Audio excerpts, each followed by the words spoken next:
music in my ears. With the soundtrack in my ears, the views outside resembled a movie. I zoned out for a moment. We went across a bridge. Below us were streams of car lights. The highway, a different kind of river. Lost in music, I fell asleep. On the train, asleep. Dreams came as soon as I closed my eyes. Suddenly the train broke and I was lost on a strange shore. Outside the window, fields rolled like waves. My office desk sailed by. I was naked and had a tail. I was a dog. I was walking along a narrow street towards the sea. My teeth fell out and turned into snails. I was lost in Barcelona. She kissed me, but her kisses tasted of worms and decay. I was kissing her, but my heart was beating so fast.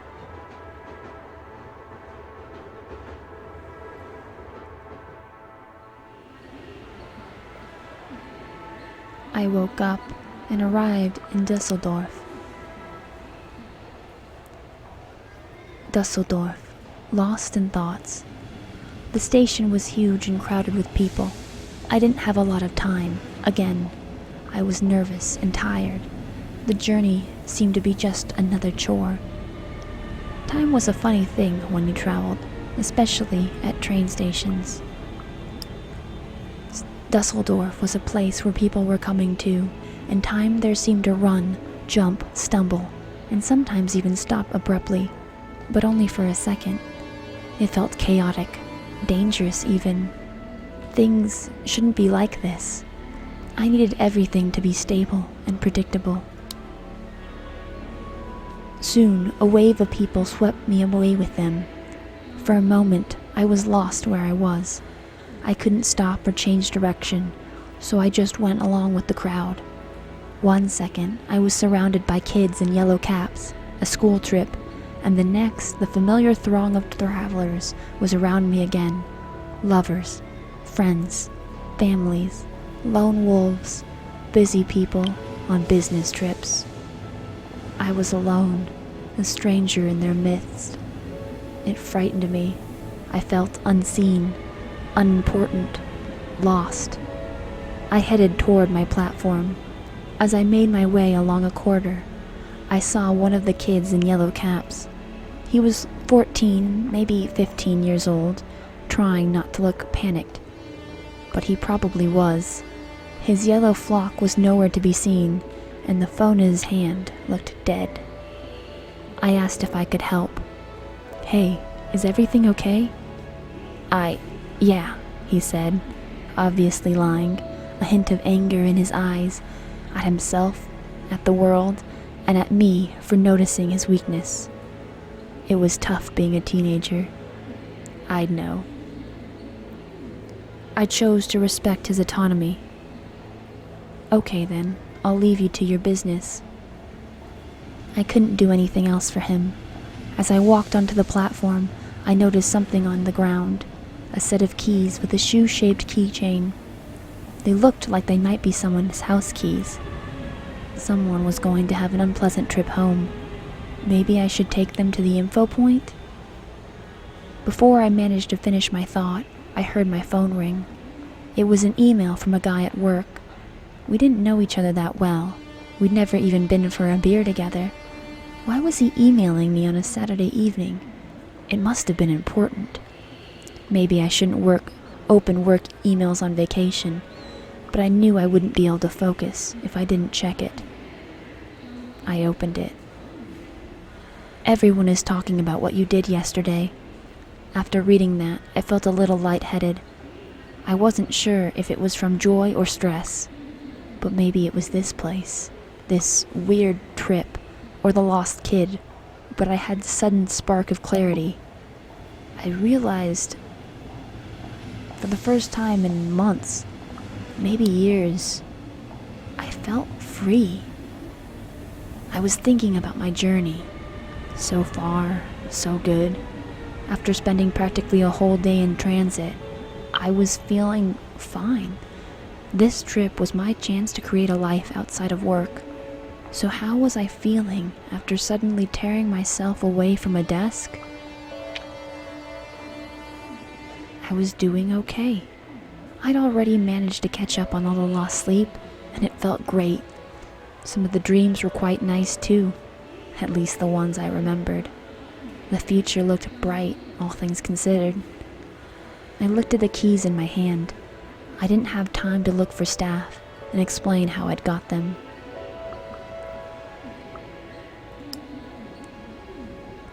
I left them on a bench. Maybe the owner would come back. As the train moved out of the station, I was still lost in my thoughts.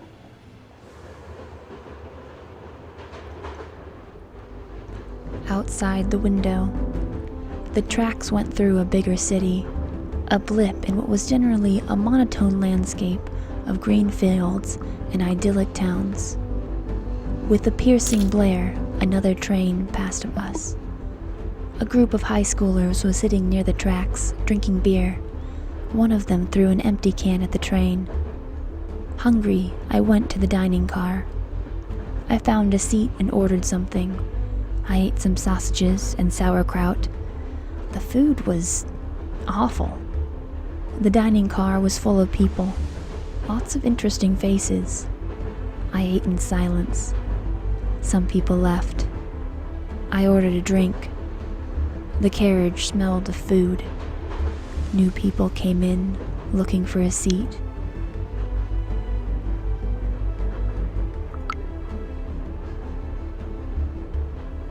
I paid for the food and went back. We passed a group of houses right by the tracks, and I noticed someone working in a garden. Planes gave way to graffiti-covered brick and concrete as the train arrived in Paris. I stepped off the train. A night in Paris. The first thing I learned was that the metro services were on strike. When I finally emerged from the belly of Gare du Nord, it was almost 10:30 p.m. My train to Barcelona was departing from Gare de Lyon a few minutes after 7 the following morning. I wondered if the world-famous Parisian nightlife was worth missing some sleep over. Frankly speaking, I had no idea how to spend the night. I looked around curiously. I'd never been in Paris before. What I saw was like every other European city, near a train station at night. Lots of traffic and pedestrians, a few homeless people, some nice buildings, and graffiti on the walls. Across the street, there was a late-night bar with a taxi stand nearby. I called a taxi and asked the driver to head towards Gare de Lyon. The drivers tried to start a conversation, but I couldn't speak French. It was a shame because she seemed like an interesting lady. I tried not to fall asleep as I was lulled by the rhythm of the passing lights. We drove through Place de la République, full of lights and people having fun.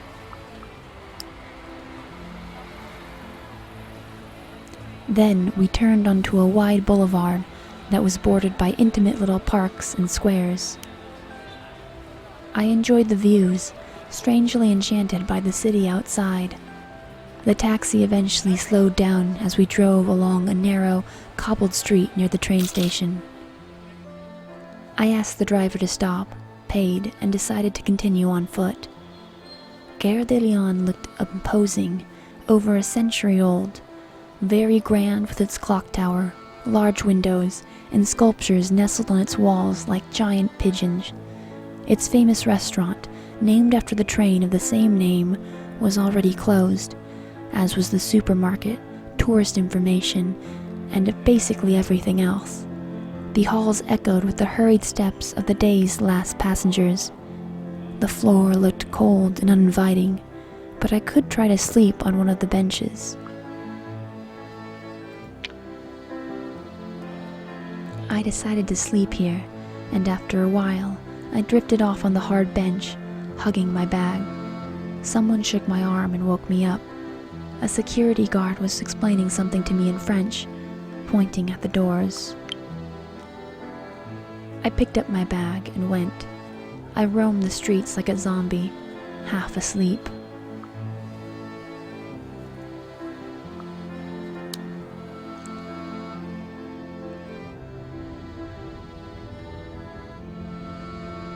Smoke. In front of the hostel, I saw a group of young people laughing, speaking a mix of languages, drinking beer and smoking. The air smelled of weed. I squeezed past them and asked the receptionist for a place to sleep. They only had a bed in an 8-person room for 10 euros. I took the bed. I was too tired to look for anything else. When I came back from the showers, I saw that the party had moved indoors. People were sitting in the corridor, and one guy was blocking the door to my room.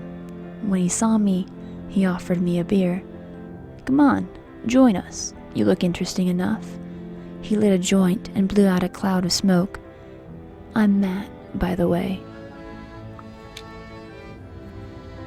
I took the beer, but turned down the joint. "So what are we talking about?" I sat down and looked at the company for my evening. Apart from Matt, who I learned was a producer in some tech company, there was Paul, who was about to get married in a few days, and Heinrich, a mild-looking, balding guy, and the oldest of the bunch. We talked about movies, games, and books, about places we'd been to and places we wanted to be. Someone started playing music videos they couldn't believe the others didn't know. The night was a blur. I dozed off for a moment and woke up in the middle of a heavy conversation. It was spinning out of control. Matt was telling his story for the 3rd time that evening. The CTO was a dick. The deadlines were impossible. The tech wasn't ready, and I tried to tell them, but nobody listened to me. I didn't run. I just needed a break, is all. "I understand what you're going through, man." I felt deeply moved by his story. Maybe it was too close to home, but I felt like I should say something. "You're not unique, you know." I tried to say it gently. "Just look at me." I told him my story. We stared at the smoke for a long time. Finally, I went to bed.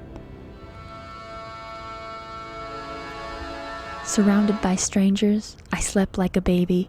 In the morning, after a nice walk and an early breakfast at the station, I boarded the train.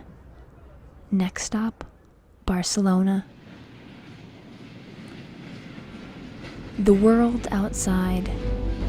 The farther south we got, the rockier the landscape got, and the sturdier the plants became. It looked a little like something out of a western. Tall trees stood in line like soldiers, dark against the bright sky. The fields changed a little. Now they were narrow, with dusty roads between each one.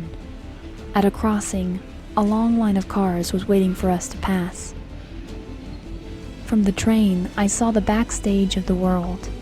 After a while, I noticed that one particular thought kept coming back and back again. Leaving Paris. From time to time, I found myself reminiscing about my journey, and I kept coming back to how unexpected and improbable the whole trip actually was.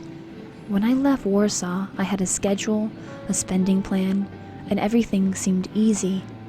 But was missing my train in Berlin really part of the plan? Suddenly, I realized how fragile plans really were. Would our date happen? How could I be sure that I'd meet the girl? Even if I spent the rest of my journey, and all of it went according to plan, there was still a risk that her plans could have gone wrong. She could have missed the train. She could have been ill, could have met someone, could have forgotten about me.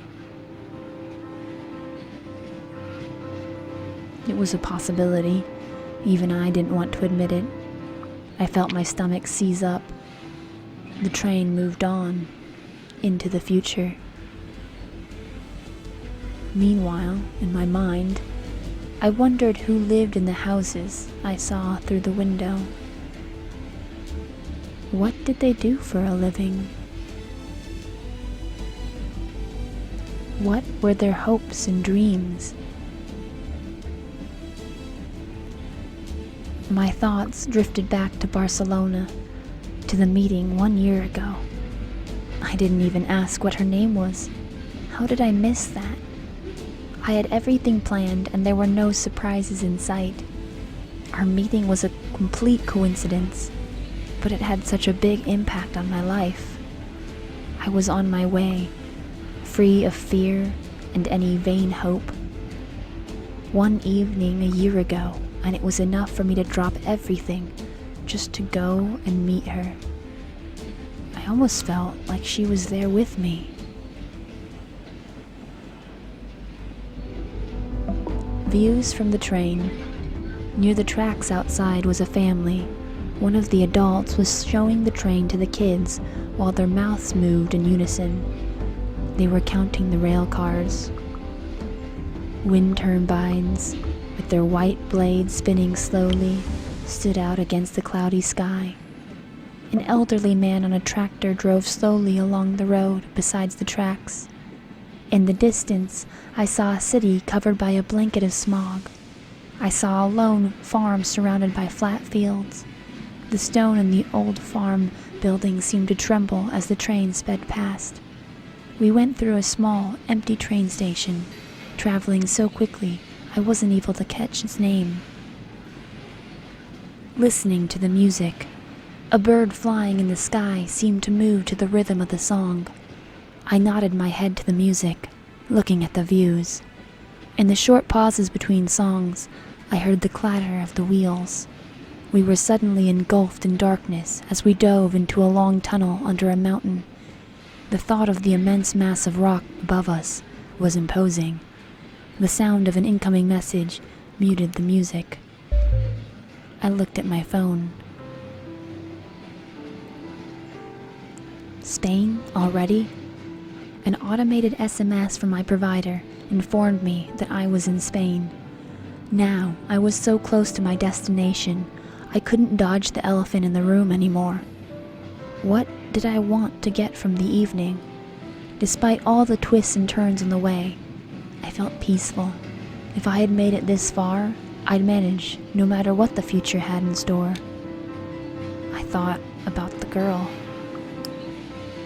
Was it longing or desire? I planned to make an impression, so I packed a smart shirt and a jacket. There was so much to do in Barcelona. I started to plan. I needed to find a place to stay in Barcelona. What else? I needed to think about what I really wanted, and maybe I thought about buying her something nice. So that was my plan. There was so much to do, I just hoped I'd manage to fit it in all before the evening. The train sped towards Barcelona.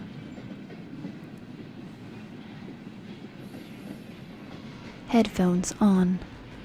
With the soundtrack, the world looked like a movie. I got lost in the music. On both sides of the tracks there was water, a lake on my right, the sea on my left. I could almost smell the breeze. The fleshy leaves of the southern European plants shone in the sun. Finally, I arrived. Barcelona at last. All the public signs were in Catalan with English translations, and in the smallest print I'd ever seen, also in Spanish. There was no mistaking this city for any other. I was back in Barcelona, and I felt peaceful. The last time I was here, I was working. Not today. I had to find some place to stay. I needed a shower.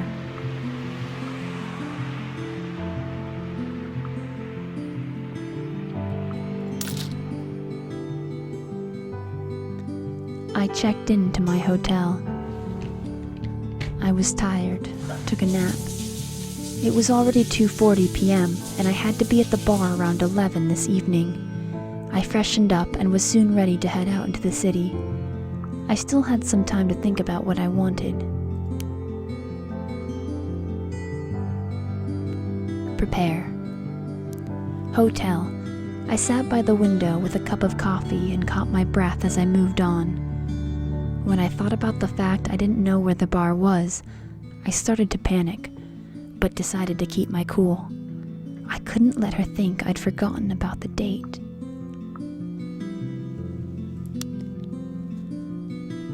The first thing I did was charge my phone. I hated when the battery was low. I took a bath, long and with plenty of bubbles, to wash my weariness away. I changed into something more presentable. I felt much better in a shirt and smart jacket than I did in an old t-shirt and baggy jeans. I talked with the receptionist and asked for directions. I showed her the photograph, and she made a few suggestions of where to look. I could go and see the famous Sagrada Familia. I could also go get my feet wet at the beach, or to the tourist trap of Las Ramblas, then visit Park Güell and enjoy the great view on the city. Or I could see the modernist district of Ixample, then maybe to Raval with its restaurants and nightlife, and up to the castle on top of Montjuic, then maybe visit the zoo and buy something in the commercial city around Plaça de Catalunya. Barcelona awaited.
Barcelona had its own beach, sand, sunbathing tourists, and romantic restaurants overlooking the water.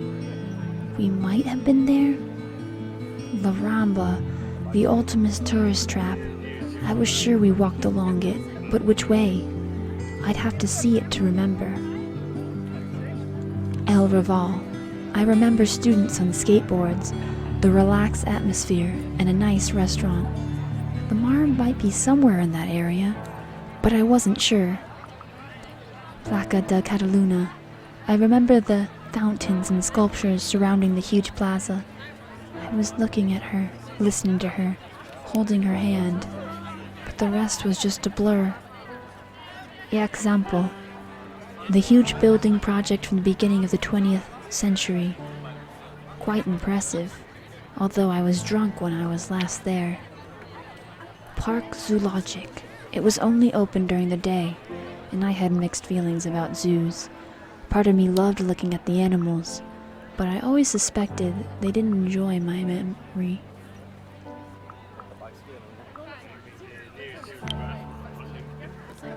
Montjuic. I'd never been there, but she told me stories about the view. Miro and Franco. I think she visited Montjuic at least once. I just had to remember that they closed at sunset. Sagrada Familia. We first met in front of the famous Basilia. Maybe I should start my search there? Park Güell. I was here alone a year ago taking in the beautiful view. Maybe looking at the city from above would jog my memory. I just had to remember they were closing after dusk.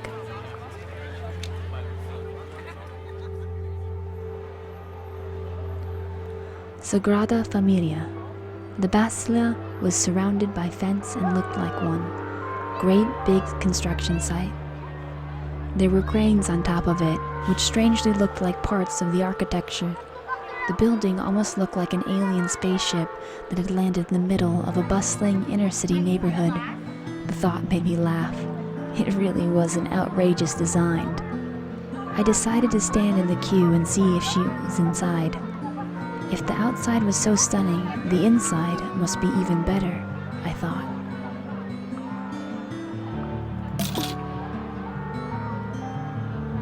I looked at the queue, saw how many people were in it, and found the nearest bar.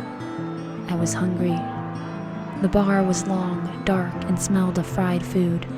I ordered a coffee and a bocadillo con jamon. The coffee was amazing, strong, smooth, and aromatic.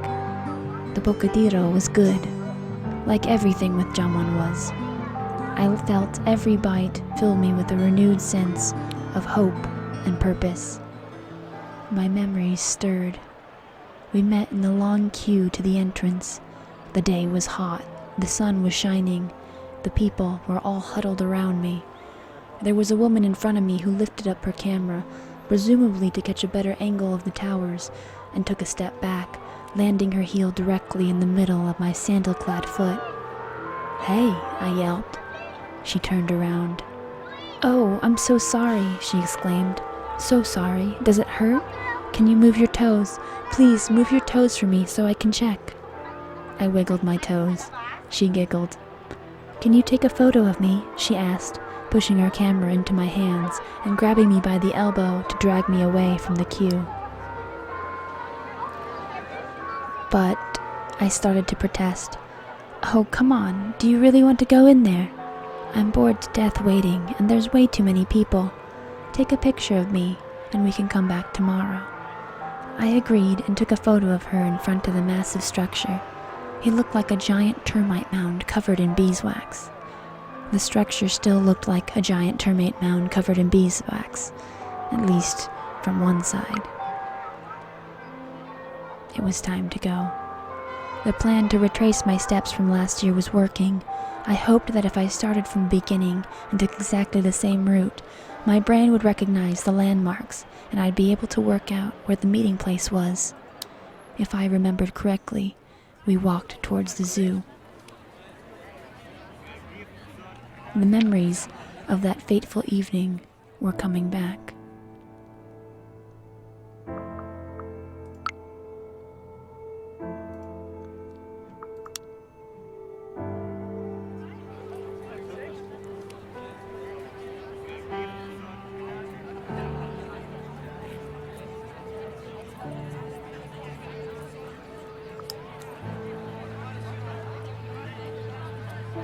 The last time I stayed in a posh hotel that was too expensive for me, but not too expensive for my company.